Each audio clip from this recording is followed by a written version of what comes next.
सभी विद्यार्थियों का एक बार फिर से स्वागत है आपके अपने YouTube चैनल जेबी मैथमेटिक्स में। आज हम एक नए टॉपिक के साथ में आपके सामने प्रस्तुत हैं, जो कक्षा 10 के लिए बहुत ही महत्वपूर्ण है और वो संबंधित है अपनी प्रश्नावली सांख्यिकी से। अब परीक्षा में क्या होता है कि एक सूत्र हमारे पास में आता है माध्य, माध्यक और बहुलक से संबंध के बारे में। तो आज हम जानेंगे कि माध्य, माध्यक और बहुलक मीन मीडियन मोड के बीच में जो रिलेशन होता है वो किस रूप में होता है और उसको हम बहुत ही सरल तरीके से कैसे याद रखें। तो इसके लिए हम लोग देखते हैं कि सबसे पहले इन तीनों के बीच में क्या रिलेशन है। तो सबसे पहले हम देखते हैं माध्य। माध्य को क्या कहते हैं हम? मीन। जो अल्फाबेट क्रम में सबसे पहले हमारे पास आता है वो होता है माध्य। दूसरे नंबर पे हमारे पास आता है माध्यक, मीडियन, और तीसरे नंबर पे आता है बहुलक मतलब मोड। ये देखिए यहाँ पे ये पहले नंबर पे, ये दूसरे नंबर पे और ये तीसरे नंबर पे। हम इसी क्रम का ध्यान रखेंगे और देखेंगे इसमें कि इनके बीच में क्या संबंध होता है।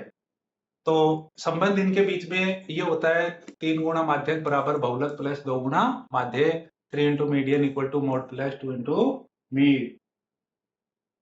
अब ये संबंध हमारे पास आया कैसे, इसको याद कैसे रखेंगे, ये तरीका हम आपको इस वीडियो में बताएंगे, ध्यान से देखना। सबसे पहले हम इनको क्रम से व्यवस्थित करते हैं। इसको 1 नंबर पे रखते हैं, इसको 2 नंबर पे और इसको 3 नंबर पे। इस क्रम का हमें बहुत ध्यान रखना है। इसके बाद में सबसे पहले जो 1 नंबर था उसको हमने 2 नंबर दे दिया, 2 नंबर वाले को 3 दे दिया और 3 नंबर वाले को 1 नंबर दे दिया। इससे आगे हमें करना क्या है?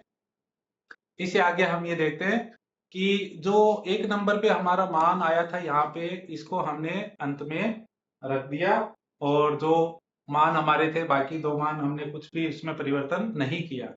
अब हम करते ये हैं कि इन दोनों को जोड़ देंगे और इसके बराबर। ये देखो दोनों छोटी वैल्यू हैं, इन दोनों को हम जोड़ देंगे तो इसका मान है जो बड़ी वैल्यू के बराबर हम कर देंगे। तो हमारे पास ये इस रूप में हमें प्राप्त होता है और इसको हम संबंध के रूप में ऐसे लिखेंगे, ये।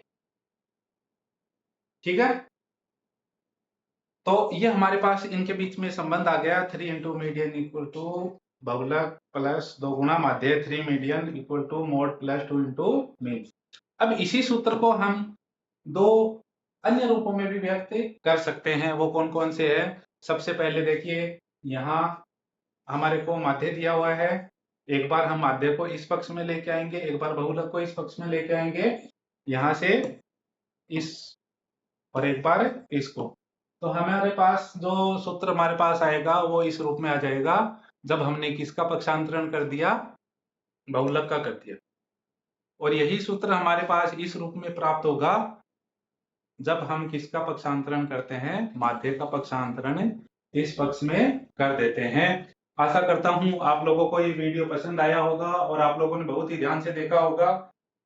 ये आप लोगों के लिए परीक्षा में बहुत काम आएगा। धन्यवाद।